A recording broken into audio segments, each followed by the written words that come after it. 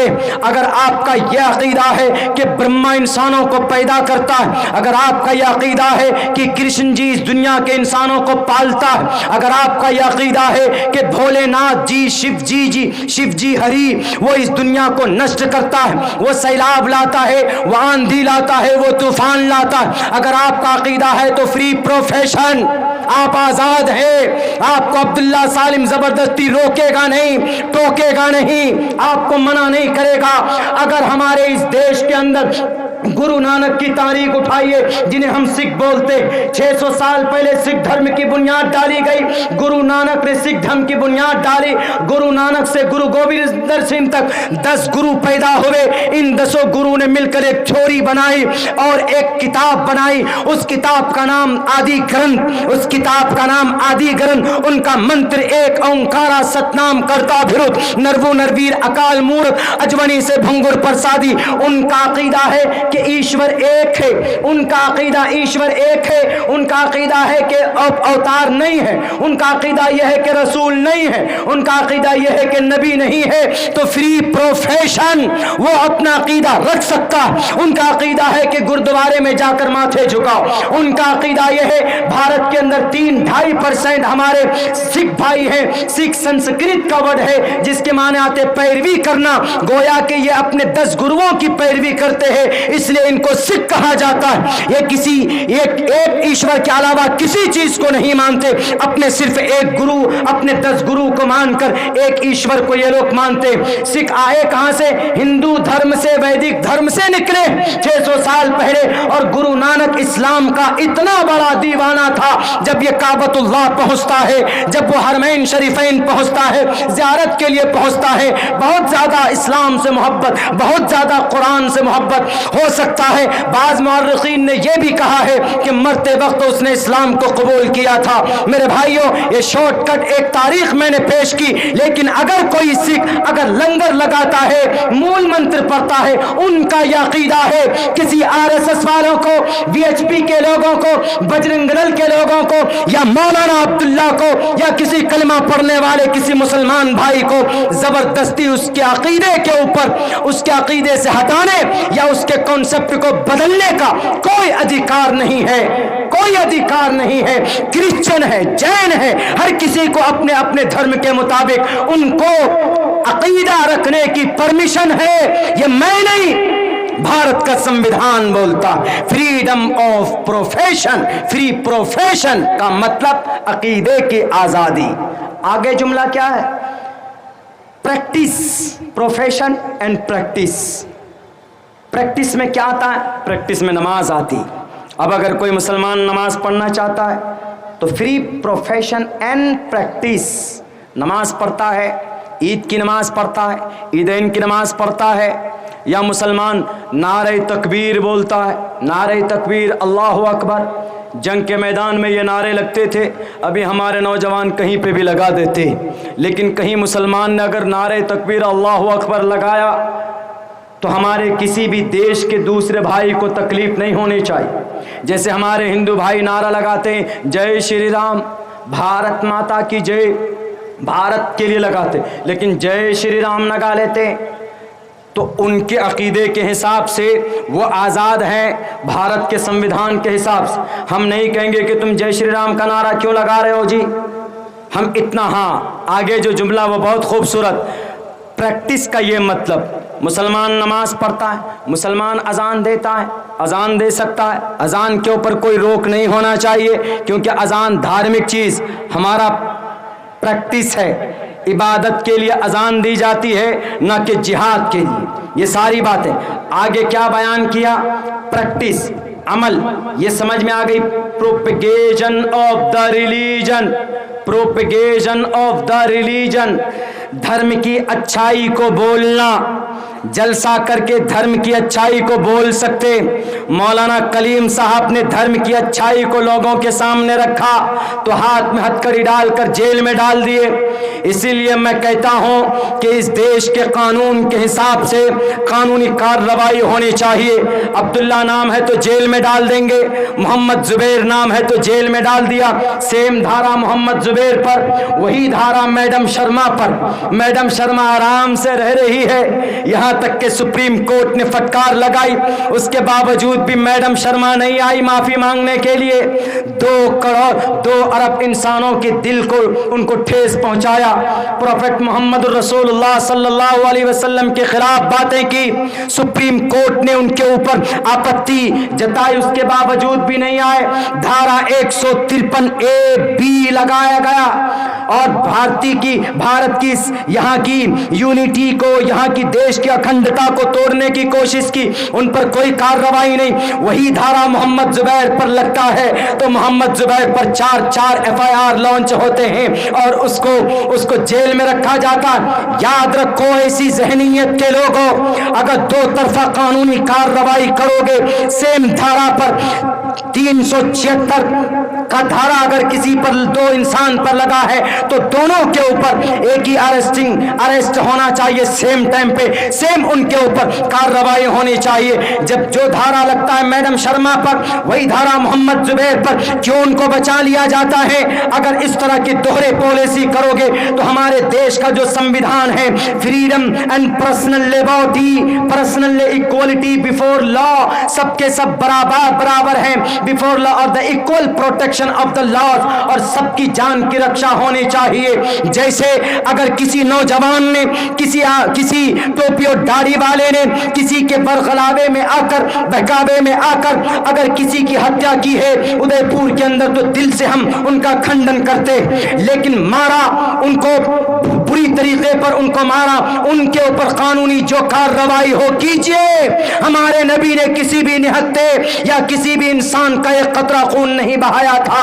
اگر انہوں نے نبی کے نام لے کر ایسا کام کیا ہے تو وہ مسلمان نہیں ہو سکتا, کیونکہ اللہ کے نبی کا فرمان ہے, المسلم من سلم المسلمون من لسانہ و یدہ. سچا مسلمان وہی ہے جس کی زبان سے, اس کے پیر سے, اس کے ہاتھوں سے کسی دوسرے مسلمان کو کیا, کسی دوسرے پڑوسی کو, غیر مسلم کو بھی نقصان نہیں ہونا چاہیے. A Muslim, complete Muslim does not harm towards another Muslim, because it is and his tongue and his legs and his hands, ہاتھ زبان پیر سے کسی دوسرے کو تکلیف نہیں پہنچنا چاہیے. اگر انہوں نے یہ حرکت کی, میں کہتا ہوں پورے بھارت کے 35 کروڑ مسلمانوں کی طرف سے اس پر قانونی کارروائی کیجیے, قانونی کارروائی ہو, جتنا جلد سے جلد ہو اتنی جلدی آپ قانونی کارروائی کیجیے.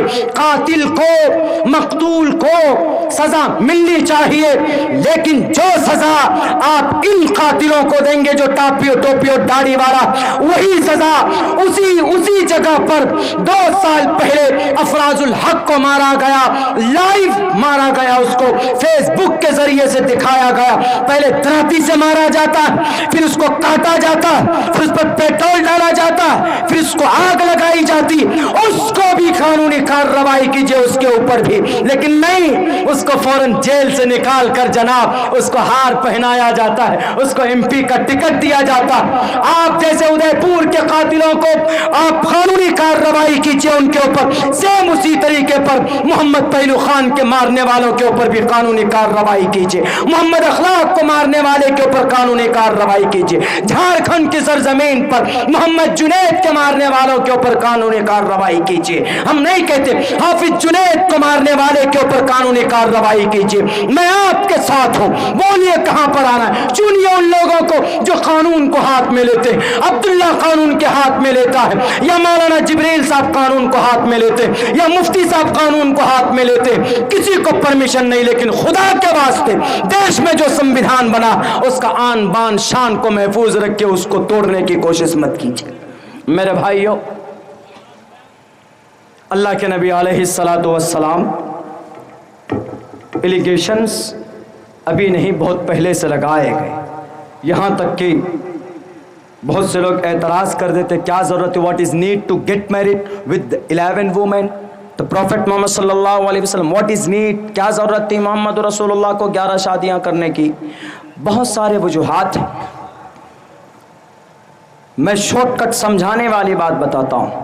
اگر کسی جیسے ہم مسلمانوں کو اگر کبھی ضرورت آ جائے, ہم نے بھی ایک ایگزامپل دیا تھا بیت الخلا جانے کا, کپڑا پہنیں گے تو کیسے پہنے؟ تو اللہ تبارک و تعالیٰ نے تو ہم کو بتایا نہیں طریقہ کیا ہے، ڈائریکٹ اللہ ہمارا رول ماڈل نہیں. اللہ قادر مطلق ہے لیکن اللہ انسانوں کا رول ماڈل نہیں بن سکتا. کیوں؟ کیونکہ وہ نظر نہیں آتا. اللہ نظر نہیں آتا. نہ سندروسی ٹستتی روپمسیا نہ چکششا پشیتی کشچنینم لا تدرک الابصار وہو یدرک الابصار وہو اللطیف الخبیر. وہ نظر نہیں آتا. تو انہوں نے بھیجا کن کو؟ محمد الرسول اللہ صلی اللہ علیہ وسلم کو بھیجا. اور آپ علیہ الصلوۃ والسلام صرف اپنے لیے نہیں، بہت سارے ایسے کام کیے جو آپ کے لیے ضروری نہیں تھا لیکن قوم کو رہنمائی کی ضرورت تھی. آپ علیہ الصلوۃ والسلام نے وہ کام کیا. آپ نے 11 شادی کی. کیوں کی؟ آپ نے پہلی شادی کب کی؟ 25 سال کی عمر میں. کن سے کی؟ ایک بڑی عمر کی عورت سے، خدیجۃ الکبریٰ سے. اب آج کے زمانے میں اگر کسی مسلمان نوجوان کا اس کا رشتہ آ جائے کسی بیوہ عورت سے، وہ بھی 40 سال کی عمر کی ہو، لڑکا 20 سے 25 سال عمر کا ہے، تو لڑکا کیا کرے گا؟ وہ کہے گا کہ کیا شادی ہوگی کہ نہیں ہوگی، اس لیے کہ لڑکی عورت جو ہے وہ 40 سال کی ہے اور میں 25 سال کا ہوں. تو ایسی صورت میں ضرورت پڑے گی کس کی؟ ایک رول ماڈل کی، ایک میتھڈ کی. تو ہم کو لاچار نہیں ہونا. ہم ڈائریکٹ محمد رسول اللہ کی زندگی دیکھیں گے اور وہاں دیکھیں گے کہ محمد رسول اللہ نے تو 25 سال کی عمر میں ایک معمر عورت خدیجۃ الکبریٰ 40 سال کی عورت سے نکاح کیا. آنکھ بند کر شرعی اعتبار سے ہم نکاح کر سکتے. وہ الگ بات ہے کہ فزیکل میں میڈیکل میں میچ نہ کر پائے، وہ ایک الگ میٹر ہے، لیکن شرعی اعتبار سے تو کر سکتے ہیں. اگر کہیں کوئی اس طرح کا رشتہ آ جائے تو کر سکتا ہے، نو پرابلم، کوئی دقت نہیں.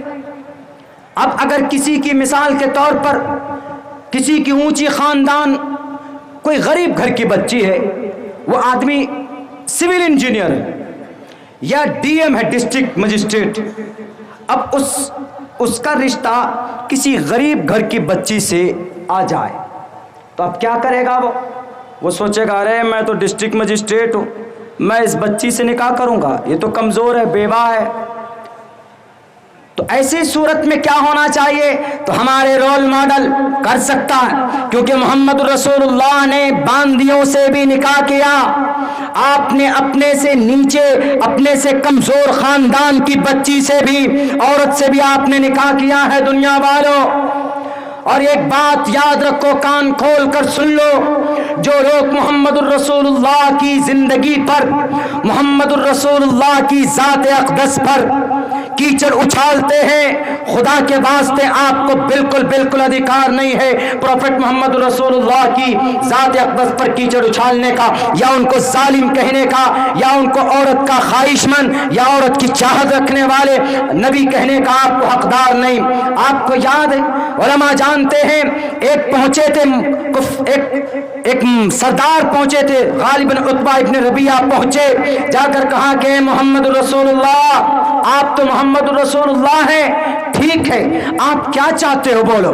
آپ کو کسی عورت کی ضرورت ہے تو عرب کی جتنے بھی قبیلے ساری عورتوں کو جمع کرتا ہوں، جو خوبصورت ہوگی ان کے ہاتھ کو پکڑو، ہم نکاح کرا دیتے. ایک پوری ٹیم پہنچی، بلکہ یوں کہیے کہ عتبہ، شیبہ، ولید، حنظلہ، مغیرہ، یہ سب کے سب، اور جا کر یہ بھی کہا کہ اے محمد اور کچھ چاہیے آپ کو؟ دولت چاہیے کا، یا آپ کو پرائم منسٹر بننا ہے، اپنے علاقے کا کیا ایم ایل اے بننا ہے، اپنے علاقے کا کیا آپ کو ایم پی بننا ہے؟ تو بولیے، ہم آپ ہی کو ووٹ کرتے. اس وقت سرداری چلتی تھی، ہم آپ کے سامنے سر جھکاتے. لیکن خدا کے واسطے اس دین کو، اس شریعت کو آگے مت بڑھائیے. محمد رسول اللہ صلی اللہ علیہ وسلم نے کہا کہ اے لوگوں، یہ نہیں ہو سکتا. عورت کو دینا چاہتے ہو؟ یاد کرو دنیا والو، میڈم شرما، اگر ہمارے نبی عورت کے خواہش مند ہوتے ایک عورت کا خواہشمند کون ہوتا ہے؟ مہاراشٹر کے پوچھو اس MLA سے یا ان نیتاؤں سے پوچھو، آج کے زمانے میں پیسے دیے جاتے ہیں تو جناب پلیٹ فارم چینج کر دیتے اور الزام لگاتے ہیں کسی اور پر، الزام لگاتے ہیں کسی اور پر، سماج کے ساتھ غداری کرتے ہو۔ آج ہمارے جو راج نیتا بنے بیٹھے، راج نیتا اپنے آپ کو بولتے، کچھ تو ایسے عیاش ہوتے الگ سے جناب ماسک لگا کر ٹکٹ کاٹتے ہیں، چلے جاتے ہیں بینکاک تھائی لینڈ، پٹایا بینکاک دنیا کے اندر سب سے بڑا پروسٹیٹیوشن کا اڈا اگر کوئی ہے تو بینکاک اور تھائی لینڈ مانا جاتا۔ جب کوئی راج نیتا کسی کو عورت چاہیے تو تھائی لینڈ پہنچ جاتے، اور عورت کن کو چاہیے؟ ان راج نیتاؤں کو چاہیے۔ ہر رات جناب 16 سال کی نئی لڑکیاں چاہیے۔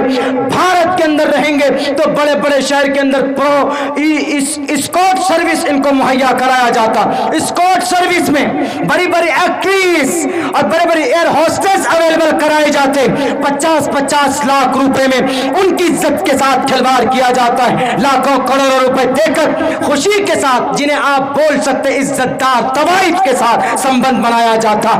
یہ لوگ ہوتے ہیں عورت کے خواہشمند جو ہوتے ہیں، ان کو 16 سال کی لڑکی چاہیے، ان کو 17 سال کی بچی چاہیے، ان کو 17 سال کی نئے نویلی سماج کی بیٹی چاہیے، ان کی عزت بھاڑ میں جائے، اس سے کوئی لینا دینا ان لوگوں کو نہیں۔ قربان جاؤ میرے نبی کے اوپر۔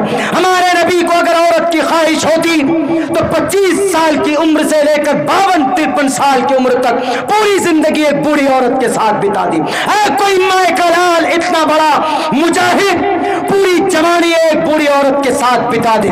میڈم شرما، پڑھو تاریخ کو، پڑھو کتابوں کو، نہیں معلوم ہے تو کتاب کا نام میں بتاتا ہوں۔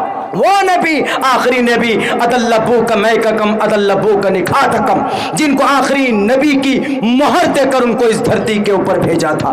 اسم اللہ ملے مترا ورونا دبیانی دھتا اللہ ورونو متر استیجس کامیا اسو گناہ پروشم دیپینتی، ویسے پروش تھے جو روشنی دیتے تھے پوری دنیا کو۔ میری کتاب نہیں ہے انسونتا ستپتر مام ہے میگاوا چیتشتو اشرو مگونا، دشمنوں کا راکشسوں کے ہاتھ کو پکڑنے والے تھے، اسورو مگونا، اسور کا راکشس کا خاتمہ کرنے والے تھے۔ میڈم شرما یہ منتر آپ کو معلوم نہیں؟ اپنے آپ کو کہتی ہے کہ ہم تو برہمن ہیں۔ برہمن تو وہ ہوتے ہیں جو اس دھرتی کے انسانوں کو پیدا کرتے ہیں اپنی پوجا اور پرارتھنا کے لیے۔ آپ اس نبی کے اوپر الزام لگاتے ہو۔ 53 سال تک جب آپ کی جوانی ڈھل جاتی ہے تب جا کر آپ دوسری شادی کسی اور سے کرتے۔ تیسرے نمبر پر شادی کی گئی تھی اماں عائشہ سے۔ کیوں کی تھی؟ اللہ نے متعین کیا تھا، اس لیے کہ ذہین دار ہوتی تھی۔ عورت کا کوئی مسئلہ مرد مکمل نہیں بتا سکتا۔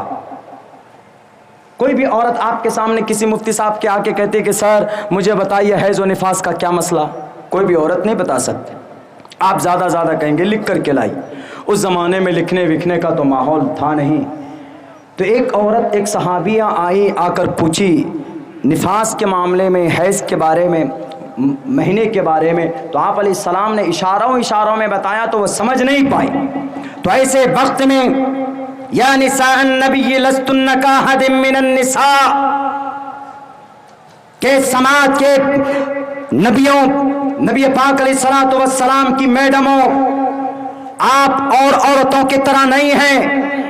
آپ علیہ السلام نے اس لیے اتنا نکاح کیا تاکہ آپ آسانی کے ساتھ جو وحی آپ کے اوپر نازل ہوتی ہے وہ سب مل کر اکٹھا کر پائیں، محفوظ کر پائیں، دوسروں تک پہنچا پائیں۔ آپ سفر میں جاتے تھے، الگ الگ موقع پر الگ الگ عورتوں کو ساتھ میں لے کر جاتے تھے، اور پھر اماں عائشہ بھی سفر میں ہوتی تھی۔ آپ علیہ الصلوۃ والسلام اگر عورت کے تعلق سے یا کسی اور تعلق سے آپ الزام اگر لگاتے ہیں تو آپ کو 100 بار اپنے گرنتھوں کو پڑھ کر دیکھنا چاہیے۔ خواہ مخواہ آپ کے طرف سے بہتان، میں نے ایک منتر پڑھا تھا ابھی شروع کے اندر، یات یووم بھووم دیوہ سویم شاوترنے رتہ، ویسے انسان تھے راکشس کے ودھ کے لیے آسمان سے دودھ بھیجا تھا پرماتما نے۔ اتنی بڑی طاقت تھی ان کے ساتھ، لیکن کسی کے اوپر ظلم نہیں کیا تھا۔ خامخواہ محمد الرسول اللہ کو بدنام کرنے والوں، اللہ کے نبی علیہ الصلوۃ والسلام کو وہ طاقت دی گئی تھی کہ چاہتے تو محمد الرسول اللہ دنیا کے تمام غیر کلمہ غیر مومن کا خاتمہ کر دیتے، لیکن خاتمے کے لیے نہیں آئے تھے، بلکہ قرآن صاف لفظوں میں کہتا ہے we have sent you not, میں نے نہیں بھیجا آپ کو، بٹ لیکن ایز اے مرسی، رحمت بنا کر for all Muslim, no for all creatures of the world, تمام مخلوقات کے لیے، تمام مخلوقات، کریچرز کا ورڈ استعمال ہوا، کریچرز مخلوقات کو بولتے ہیں، کریچر مخلوق، کریچرز انگریزی میں جب کسی جملے کو جمع میں تبدیل کرنا ہو تو اس کے آگے عموماً ایس لگا دیتے ہیں، کریچرز آف دا ورلڈ، پوری دنیا کے تمام مخلوقات کے لیے اے محمد آپ کو رحمت للعالمین بنا کر کے بھیجا ہے۔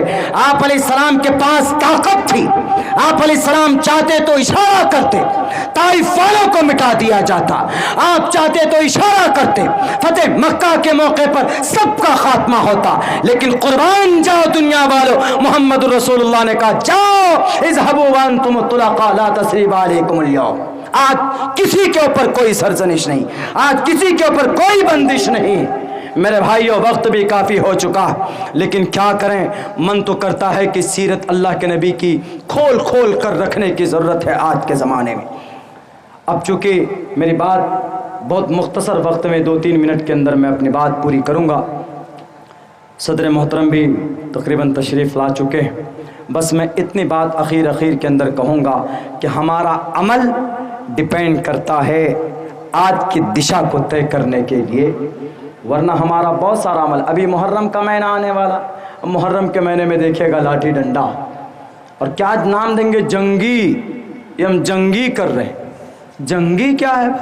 لاٹھی ڈنڈا، تم کو یہ ویسے سوکھی لکڑی دے دے تو وہ چلانی نہیں آتی، سیلف ڈیفینس کے لیے آپ لاٹھی ڈنڈا پریکٹس کر سکتے، کوئی منع نہیں، لیکن جو شراب پی کر ڈانس کرتے، جائیں گے راستے سے جائیں گے، ہمارے یہاں بہت ہوتا ہے، ہم لوگ ابھی ابھیان چلاتے ہیں 10 دن رمضان میں، 1 تاریخ سے لے کر 10 رمضان اس تک، محرم تک، یہ اصلاح معاشرہ کے تعلق سے، اس میں یہ دیکھتے ہیں کہ جاتا ہے ڈھول بجاتا ہے ڈنڈا لے کر کسی کی ٹین میں مار دیا پٹاخ، کسی کے پیڑ کو توڑ دیتے، اسی لیے کیوں ایسا کر رہا ہو؟ جنگی ہے، سب جائز ہے، جنگی ہے، اب ایک گولی کی آواز سنو گے تو 5 فٹ کدھر جاؤ گے،